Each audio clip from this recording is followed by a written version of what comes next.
Welcome to Katrina Podcast, episode 8. Before I introduce my guest, I just want to remind you to please rate and review this podcast if you do like it, or even better, send it to someone that really might be interested, maybe our kicker or punter, maybe someone that plays GAA or rugby, possibly another sport, that would be interested in this and could possibly want to pursue it later in life, either by college or through the IPP in the NFL Combine. Without further ado, our guest today is an NFL legend. I don't say that word lightly. He scored 2,062 points in the NFL over 23 years, played across 4 decades. He's won a Super Bowl. He's been in another Super Bowl. He made the Pro Bowl at the age of 44. My guest today is John Carney. Connor, great to be with you. Thank you. Good to be here with you too, John. So we'll get straight into it because this happened yesterday. We were on a Zoom call. We had a little interview with the 4 IPP guys plus the 1 British guy who's going as kickers and punters to the NFL Combine. You had a little chat with them. So I don't know, like right off the bat, what did you think about them? How did that kind of conversation go? And is it a bit crazy that there's 4 Irish guys going to the NFL Combine and haven't played one down of football? It is a bit crazy. Not unheard of. It's happened, and we'll probably talk about a few examples of that. But I think it's very exciting that the NFL is opening the door for international players to come share their skills that actually were developed in other sports around the world, but will translate well, I believe, into the NFL. It has in the past. Darren Bennett coming over from Australia and opening the gate for all the Australians here to play American football. And now Dan Whalen right behind us, Irish-born punter there with the Green Bay Packers this year. So I think we're going to see a lot of talent, and it's going to be exciting. And to answer your question, it was fun. We talked about it earlier. They're like a blank canvas, all kinds of athletic ability and actually great experience playing at a professional level, but in other sports, rugby, Gaelic football, and so on. But as far as the world of American football, everything's a bit new to them. And so it's fun to share with them because, and they're sponges. I could see over the Zoom call them taking notes and writing down, okay, that's going to help me. I experienced that today. I didn't have an answer. Now I have an answer for that. So I'm really excited about their journey. Yeah, they're obviously down in Florida with Tide Leader, trained through the leader kicking program. They're in IMG. They're kind of in the nuts and bolts of it now, which I think everything's kind of becoming very real. I mean, they were chatting to you yesterday, which was an unreal resource to have someone who has as much experience as you do. Again, 23 years playing, a lot longer than that in terms of the difficulties and the cuts and everything else that goes along with it. But I suppose, is it kind of a bit mad that these guys have never played a down of football before, and they're the ones who get invited to the NFL Combine, as opposed to maybe some other free agents who might have a chance, or some other guys at college, or what do you feel about that? I know there's been other kind of things like this before that we chatted about. Maybe it's like a publicity stunt, for example, but it doesn't really seem that way to you. Well, it doesn't, only because I've spoken to you and Tig about their abilities, and I've seen film now of them over the last week, and what they're doing is pretty special, and only a small percentage of the human race can do what they're doing right now. Now, has it been done in an American football game from them? Not yet, but we hope in the future. And yeah, of course, there's free agents, and there's some college graduating seniors that feel, hey, I should be in that combine. And I'm getting pushed out, or those are 5 spots, 6 spots that these international players are getting opportunity. That should be me. Of course, there's always going to be people envious of someone else getting an opportunity, but this is something different. I don't think it's publicity stunt. If it is, I think the NFL's in for, and the NFL special teams coaches that are involved in this combine are in for a pleasant surprise. Yeah. I think you might have mentioned yesterday, which I loved. You told them, go in there with a chip on your shoulder, because you do have probably a bunch of specialists in college. You probably have a bunch of specialists, free agents, and a bunch of probably specialist coach saying how did these 5 guys get in and our guys don't go in? So you told them, have a chip on your shoulder, because there's other guys looking at you wishing they're in your position. So kind of don't take it for granted. I suppose that kind of, I would have transitioned from there to these guys got a chance to go into they're going to the NFL Combine. You, I don't think, had a chance in the NFL Combine. You weren't invited. So how did your career kind of start? I know I gave the cliff notes of the NFL season itself, but your journey is a bit longer than that, and a little bit more complicated, but one that's, very interesting. So where did you start? Where did you go to college? So I went to the University of Notre Dame, which does have an Irish twist to it.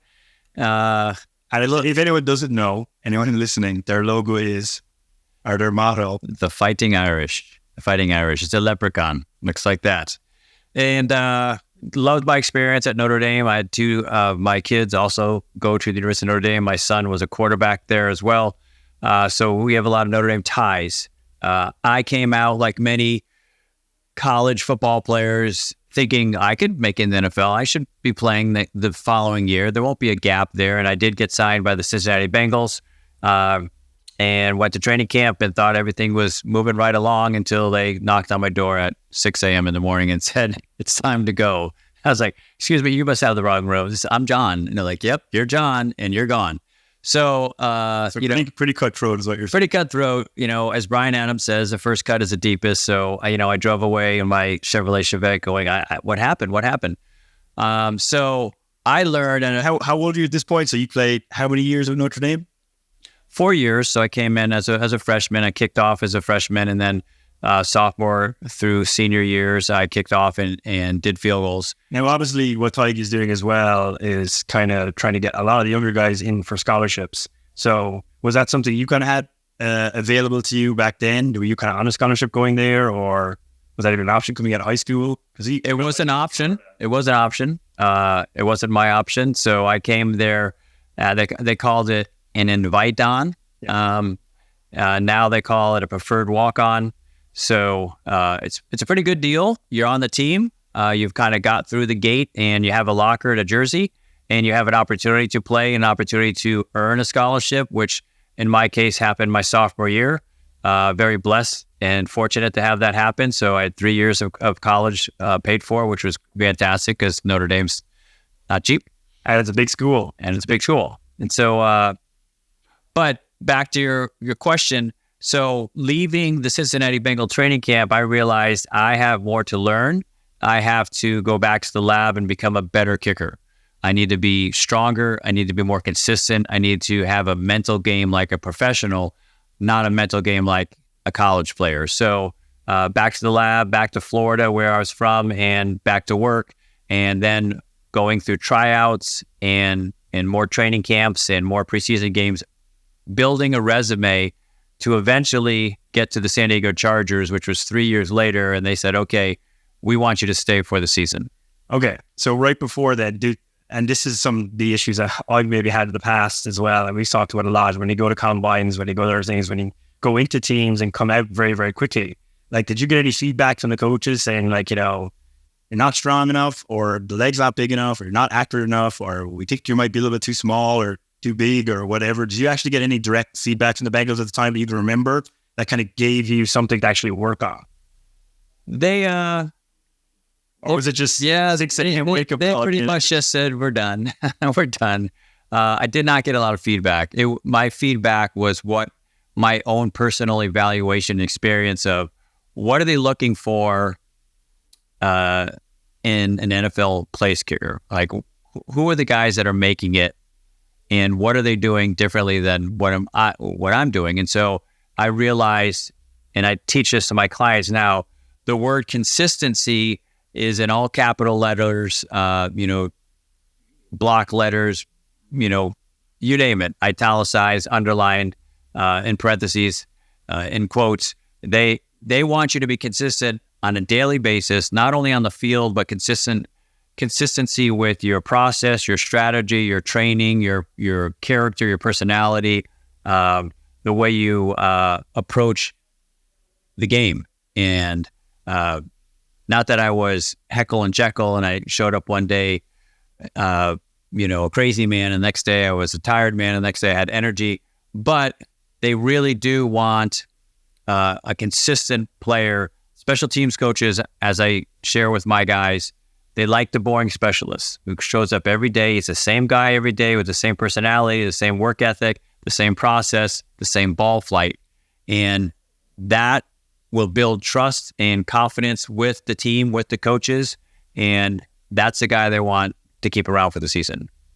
Okay. And I do remember consistency is king, like drilled into my head, like somewhere there, it's always been locked in.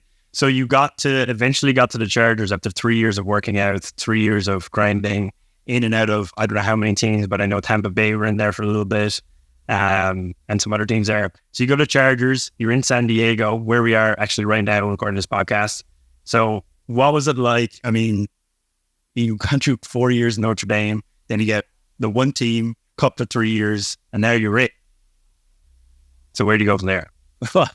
So, or were you? Is there more work to do? Well, again, the NFL is what can you do for me now league. So once you're in, you got to stay in. So busting through the door and getting the opportunity to play regular season games, that's a big hurdle that you clear. Now you have to stay there. So now you have to prove that I can be the same guy every week. I can put good numbers up, not only for a few preseason games, but in my case, a 16-game regular season schedule. Now it's 17 games in the NFL. So you continue to learn. It's always a learning process, ongoing skill and development. So I never had a 16-game season in college.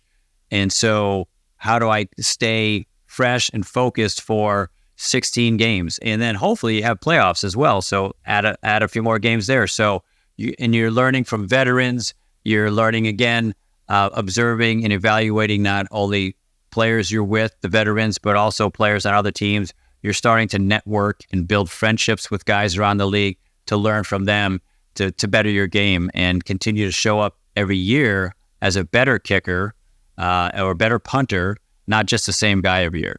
And who were some of those veterans actually on that San Diego team? Because that was kind of a famous run with that San Diego team for a while, like especially the quarterbacks, right?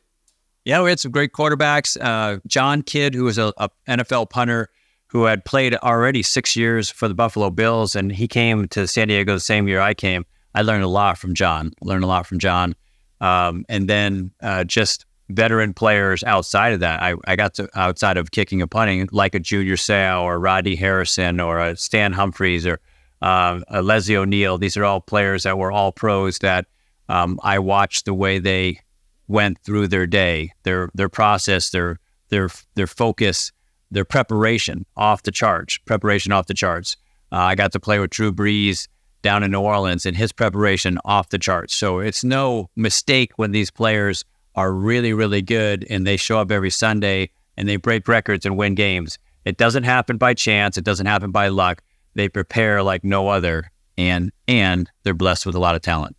Yeah, so you did go play with the Saints. So what happened in San Diego? I know there was a real pinnacle there, but what happened to John Carney in San Diego? So it reached a height at the Super Bowl, which was which year? 94 season, so January 95, Super Bowl 28, I believe, 29, 28. And we played the San Francisco 49ers. Oh, yeah. And it was tough. It was a tough game. They were a phenomenal team. We put up a little bit of a fight, but not enough. But we had a great season, Cinderella season, went to the Super Bowl. No one thought we would go there. But then we went through some head coaches and we went through some growing pains that the Chargers did. And then my contract, I ended up really kind of poor timing, but I was coming off a not so good year. The team was coming off a really poor year. This is the year 2000. We bring in a new general manager and he saw what happened with the whole team and the season for everybody. And his priority was, I'm flipping this team. I don't like the team. I'm flipping it. And so my contract was up and he offered me a contract that really wasn't a very exciting contract. But his intentions were, I'm flipping the team. And so I was just the front end of that. 2 years later. And how long did you play with San Diego at that point? 11 seasons. So you remember your field goal percentage? He said, yeah, it was around 82. So pretty high. 80%. Very high for like. Yes. So in the 90s, anywhere between 79, 80, and 84. That was kind of the range of the top echelon of place kickers. That was a percentage back then. It's much higher now. So I guess the guys much better now. Sounds involved. But yeah, so better grass, more indoor stadiums. But so in 2 years, there were 2 players remaining from that team. A long snapper, David Ben, and Jamal Williams, nose guard. So in 2 years, he cleaned out the team. And that's fine. General managers want to build their own team. And actually, his name was John Bulley. He built a great team. He brought in Phillip Rivers and, just an amazing cast of players. LaDainian Tomlinson, and they were going to the playoffs. So he did a great job building his team. I found myself, back on the free agency market. And later that year, the Saints gave me a call. Okay. And I think the Saints is kind of where a lot of things kind of come to the peak for John Carney, good and bad. Obviously an amazing place to play. It's kind of very close to you. I think everyone who's probably heard of you before would know John Carney as the Saints kicker, John Carney Elite. So what was it like kind of going there? I remember particularly about the training camp facilities. Might have been a little bit different than San Diego. So you were there for 11 years in San Diego, obviously got used to the lifestyle. May have bought a Mustang with a Charger logo on it, maybe. And so what was it like, I guess, kind of transitioning from then after getting cut, and kind of going to like a brand new team in a brand new city, and you're kind of, you're uprooting your family in some sense, even though it's, it's only kind of a half a year job, but you're kind of moving there. And yeah, it was a big change for me and the family. The team at the time wasn't a championship team. They had some good years, but they weren't known as a top franchise. We know now. Correct. I think everyone kind of always afraid of the Saints now, and you don't really want to. Saints is one of the top organizations in the league right now, and it wasn't back then.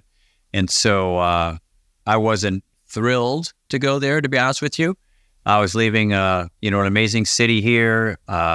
We had a training camp here in San Diego at UCSD, looking over the Pacific Ocean every day at 70-degree weather with golf course grass. I mean, it's pretty darn good. And so I go down to New Orleans, and we're at a college, which I won't name, but it was out in the swamp and the cane fields, and we had alligators on the field, and we had swamp airboats that were drying the grass, and it was crazy. It was right out of the movie Waterboy. And I was like, is this a bad dream? What's going on here? But I grew to love the team and the people of New Orleans and the Gulf South love the Saints. Win or lose, they love the Saints and they love LSU. Those are the two teams that they follow. And we were having success. We were having some big wins. And, fast forward 5-6 years later, we bring in Sean Payton, Drew Brees, and Mickey Loomis, the general manager, and they just flip things around and turn it into a championship organization. So the Super Bowl in New Orleans, like what was that like for John Carney? I think for any football player kind of thinking about it, and then coaches ask them, say, well, what's your goal to play football? I think they say, win a Super Bowl. And it had been since 1994, the last time you were in a Super Bowl with San Diego. So I don't know, from a perspective of someone who seems to have waited for that so long. Your first pro season was 1989, first full season, right? And then the Super Bowl comes in for the Saints. What was that like? So that was, again, surreal because similar to, and there were a lot of similarities and parallels between both Super Bowls in the journey. So the Chargers were not chosen to win or even get to the Super Bowl in 94, and we did. The Saints were quite a bit better. We had gone to the NFC Championship game in 2006 and lost to the Bears. We had a good team there that season. That was the first year with Sean Payton and Drew Brees. So 2009, it wasn't like we came, out of nowhere. We still had a good team. I don't know anybody was picking us for the Super Bowl run. My journey was a little unique because I wasn't with the team in the off season. The place kicker that was presently there, Garrett Hartley, he was going to serve a 4-game suspension to start the season. So the Saints called me up. I just finished the season at the New York Giants, filling in for Lawrence Tynes, who had been hurt. And so they said, John, we need you to come down and play at least 4 games for us to start the season. Okay, I'll do that. So came back to the Saints, which was really fun because I enjoyed my time there for 6+ years earlier in the decade. And so we go to training camp, preseason, hit those 4 games during the regular season. Everything's going great. We bring the initial kicker back, Garrett Hartley, and they just sit him on the bench. And so for another couple months, I'm kicking, and Garrett and I kick during the week, and then I kick on the weekends, and he chills. So they did not. So I ended up playing 11 games, and then they plugged in Garrett in game 12. They kept me active for 2 more games just to make sure Garrett was going to be cool. So that's, week 11 and week 12, week 13. Now we have 2 games, 3 games left, and the Saints are going to pick up a few more players for the Super Bowl run because at that point we are the number 1 seed in the NFC going into the playoffs. So the team comes to me, head coach and general manager, we don't want you to leave because we know you have chemistry. They like you so much. Because they like me, because you're a good luck charm. So we know that you work with Thomas Morstead, who's a rookie punter at the time. We know you work with Garrett a lot. You've helped him a lot. We don't want to disturb the chemistry. And, sometimes in the football world, people can be a little superstitious. So but we can't keep you on the roster anymore. We need roster spots. So we're going to release you. We don't want you to answer the phone because we want to bring you back in 2 days as a coach. And we're going to hire you as a kicking coach to continue to work, support, and mentor the rookie punter, Thomas Morstead, and the young kicker, Garrett Hartley. So I had a chance to go to Dallas. Dallas called. They were going to the playoffs. I was like, Dallas, that could be pretty good, but Tony Romo's holding. So you do have that home, though? I did. I talked to the special teams coach, Joe DeCamillis at the time, who I knew really well, and I really have a lot of respect for Joe. And I said, Joe, if this was week 8 or 9, I'd get in my car, drive to Dallas. We have 2 more games during regular season, and then we're going to the playoffs. I started this journey with the team, and I'm going to stick with them. And so he said, okay, I respect that. And so that's what I did. I was a kicking coach at the end of the season and through the playoffs and into the Super Bowl. So loved working with those specialists. We covered a lot of things and prepared really well. Those guys had an excellent postseason. Both of them, they both had an excellent Super Bowl. And it was really a blessing to be a part of that. But it was a little bittersweet when I got to the Super Bowl locker room and I didn't have a helmet in my locker or a jersey. I had a coach's shirt and a whistle and a stopwatch. So that was a little disappointing, a little bittersweet, but it was really fun to be a part of that Super Bowl victory and a franchise at a city that never thought they were going to win a Super Bowl championship.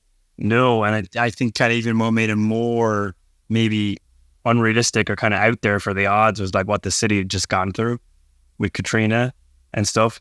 So what was that kind of like being, I guess, just experienced like the kind of the difference in people's like, kind of clinging on to the Saints as like, this like bead of hope when a city's kind of going through, horrendous time. Like that must have been kind of quite special to kind of be supporting the city that kind of gotten you all that way. It was. And so Katrina happened in 2005. It was a horrible disaster in the Gulf South, and a lot of lives were lost and a lot of lives were changed. The city of New Orleans changed. Many cities and towns were changed, some for the better, some for the worse. And so that took a long time to recover. And the Saints had gone in 2005. We couldn't stay in New Orleans. The city was not operational. The Superdome was partially destroyed. It was used as shelter, right? It was used for shelter and other things. In fact, our facility was used by the National Guard and FEMA. So we couldn't even get into our facility. So we went to San Antonio. We spent the rest of the season in San Antonio. We were the San Antonio Saints. That experiment did not go too well.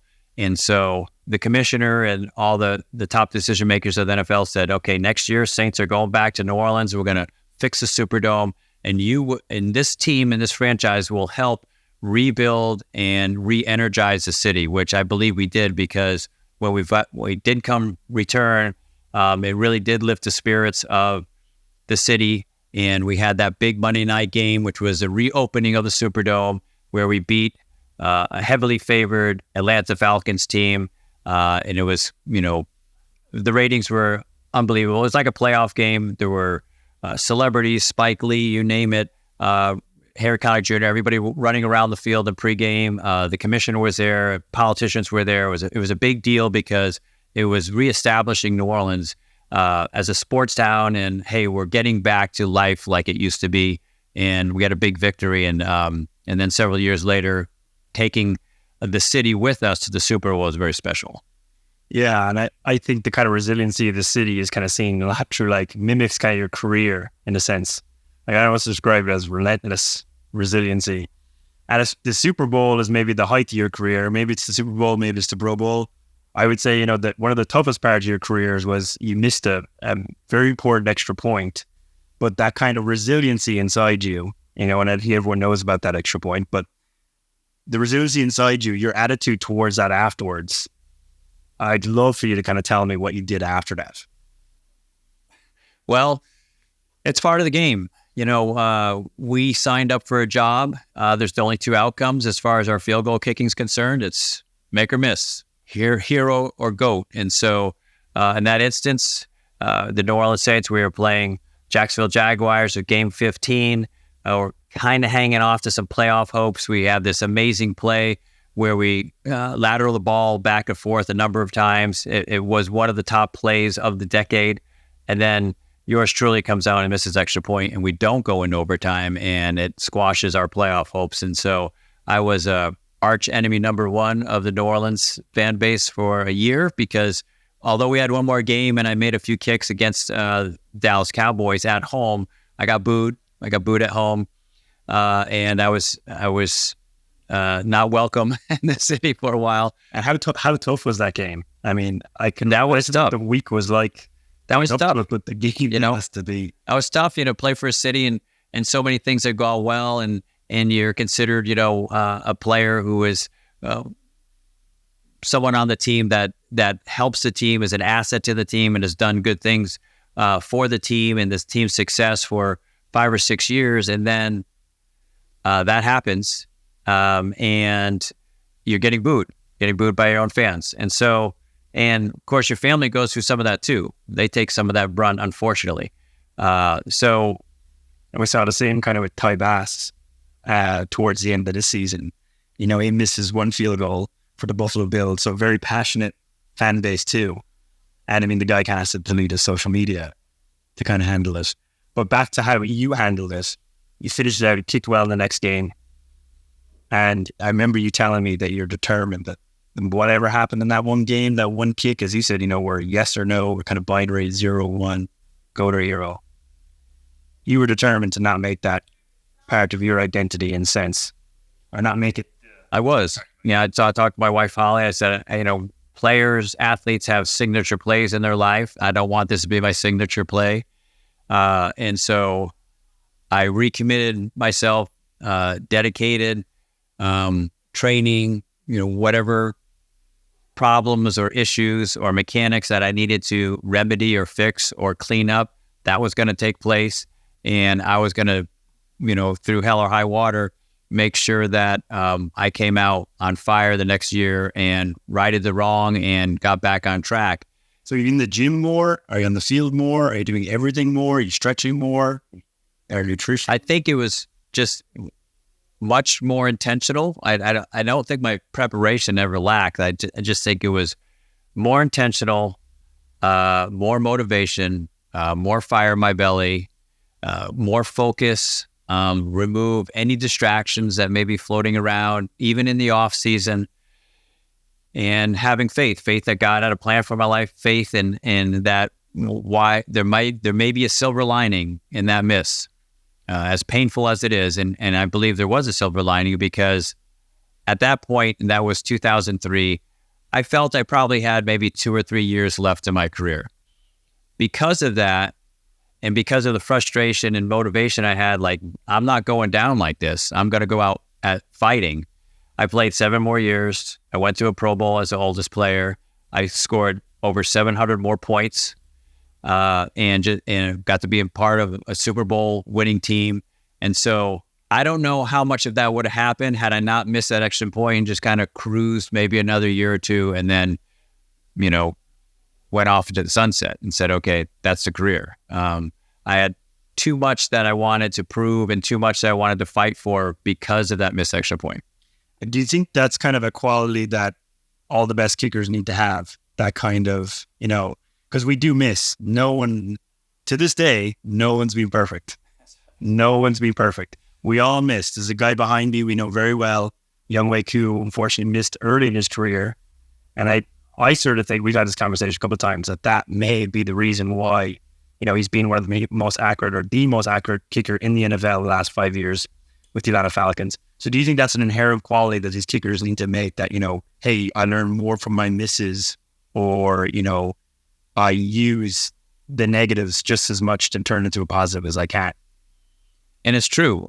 We learn more from our failures than we do from our successes. Our failures should force us to evaluate, study, correct, motivate, and move forward and toughen ourselves up. Michael Jordan, he'll tell you that he was trusted 26 times in his NBA career to take the winning shot. 26 times he missed. And he said, the failures I've had in life, I think he said he missed over 6,000 shots in his life and lost over 300 games in the NBA. And he said, these are the reasons why I'm successful, because these failures, they fuel me and I make corrections when they happen. And that's true with kicking and punting and many aspects of our lives. There's, again, no one's perfect. And we sign up for makes and misses. And you make a lot of them, they pay a lot of money, people love you, you miss a few, and that's just human nature. People aren't going to be happy with you for a while. You have a decision if you want to, go crawl into a cave and say, okay, call it quits. This is too much pressure. I don't like the way it makes me feel. Or, you know what? I'm better than this. And there's a plan here and there's a path here, and what looks like a roadblock, maybe just a hurdle, I need to get over it and move forward. And I think that's kind of something that we see specifically in that sport, maybe not a lot of other sort of sports, or even not a lot of positions. It's one of the most unique positions in the world where, everything is kind of on top of you all the time. So touching on, the best characteristics of a kicker, from we were talking about, guys like Michael Jordan and other people, what would be kind of the perfect kicker then? Like, obviously, like for us anyway, flexibility is like hugely important, not as much as maybe other positions, but it's massive. But obviously the mental side of things as well. And we can get into the strength stuff, but how do you train both of those kind of two things, which I think a lot of people, especially like people listening to this, maybe a lot of GA guys, aren't doing probably as much flexibility training as a typical kicker, maybe not as much mental training. So how does John Carney mentally train himself, and how does he kind of train his body then?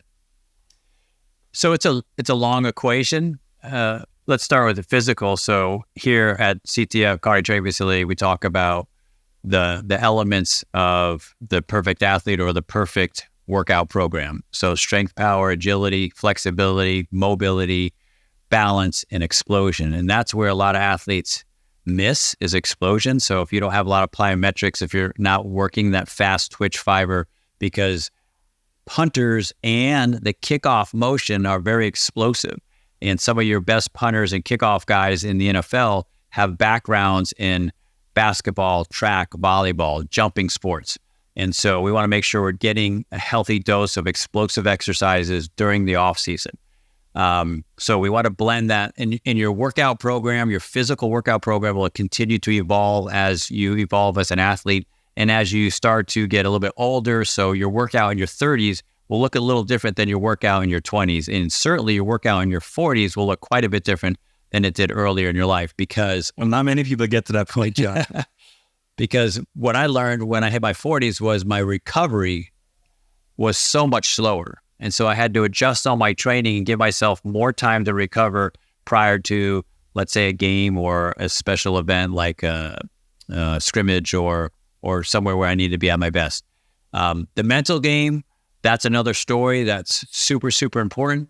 There's a lot of great athletes that never make it to the top, never really. Well, I think that's the difference, isn't it, between the best guys in the world, like let's say golf, it's very synonymous to kicking. Best golfers in the world have probably the strongest mental game. Would you say the best kickers in the world have the strongest mental game as well? They certainly do. And so, realizing their potential and their optimum performance. And it's, everybody's heard the KISS principle, keep it stupid simple. And they really do.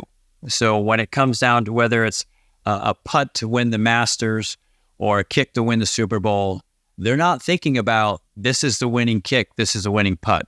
They're focused on something very specific with their mechanics or very specific with their process to get the golf ball in the cup or the football between the uprights, and that's all that's on their mind. They have trained themselves that the outside factors, score of the game, what these points mean in the course of the game, what this putt means in the course of my round of golf. Those are distracting thoughts. Those are thoughts that move you down a path that has nothing to do with performing. It becomes outcome related, and we want to be process related. We want to focus on the process. The process gets us to the desired outcome. And what's your specific thing that you would focus on? Big kick, fourth quarter, 26 seconds left on the clock. It's top secret, Connor. It's top secret. It's top secret. You can send your donations through my Venmo. So, couple things. One is now you have adrenaline. So you recognize I have adrenaline flowing because this is a big moment in my body. My body understands that. So the natural response, adrenaline. So I need to control that and harness my adrenaline and use it for good, not for bad. Adrenaline will want to make you quick. So I'm going to remind myself, keep in tempo, which also in golf, the golf swing, the kicking swing, the punt swing, we all have a special tempo where we perform the best. Make sure I maintain that tempo. And for me, I will narrow down all my swing thoughts down to 2. So I'll go into a game with 2 swing thoughts, never more than 2. For instance, my swing thoughts for this game might be good tempo, finish kick. And I'll just keep repeating those: good tempo, finish kick. Those 2 swing thoughts bring confidence. They've been proven to be successful, and they protect my thought process. So negative thoughts or distracting thoughts can't enter into my mind because I'm controlling my thought process by repeating those 2 positive swing thoughts that bring confidence. Good tempo, finish kick. Absolutely love that. Like, I don't think you can kind of phrase it better than that to have. So any kickers and punters who are watching this, anyone else, that's exactly it. If you're a golfer, maybe pick those things out too. I don't want to go too deep into that because yes, there's secrets, same as Popeye spices or KFC spices. You never share the spices. They're all secrets. So I'll sort of finish on this with you. There is 4 guys going to the NFL from Ireland this year, and there's 1 British guy. They're kickers and punters. They're going to be competing in the NFL Combine. Are you going to be surprised? Is John Carney going to be surprised in maybe next year, maybe this year, maybe in 2 or 3 years, if there's more than 1 Irish guy coming through this leader kicking program starting on an NFL roster? I won't be surprised. I think there are coaches that love a challenge and they love a project, but the project has to have something special about them. Darren Bennett, when he came from Australia, he was raw, but he could punt the ball higher and further than anybody had seen in a long, long time, maybe in the history of the NFL. So the Chargers said, you know what? He's special. He's raw, so we'll send him to NFL Europe. We'll make sure he gets some coaching. We'll get him in the preseason, but he could be a very special player. And I believe some of these Irish players and some of the players that are coming through this IPP program, they have something very special, or they wouldn't have been a professional athlete in their chosen sport. And they're going to bring that skill with them. And if the things line up correctly and they get a team and some coaches that are interested in that special skill and aspect and element that they possess, and they stick with it, we'll see them on Sundays. As you said, or as we talked about earlier, the blank canvas, but it's got a Ferrari engine underneath. I mean, that's how I hope the Irish guys go. So I appreciate you, John. Thanks very much for that. Thank you, sir. Entry read it today. If you did like this podcast, please rate and review it. If you are interested in kicking and punting, you can go on to leaderkicking.com. Of course, if you're not in Ireland and you're very interested in kicking and punting, you can come to San Diego here, the Carney Training Facility. It is by far the best training facility in the world for kickers and punters, bar none. Ask anyone, ask Pat McAfee. It is the best. So thanks very much, John, and we'll see you in the next episode.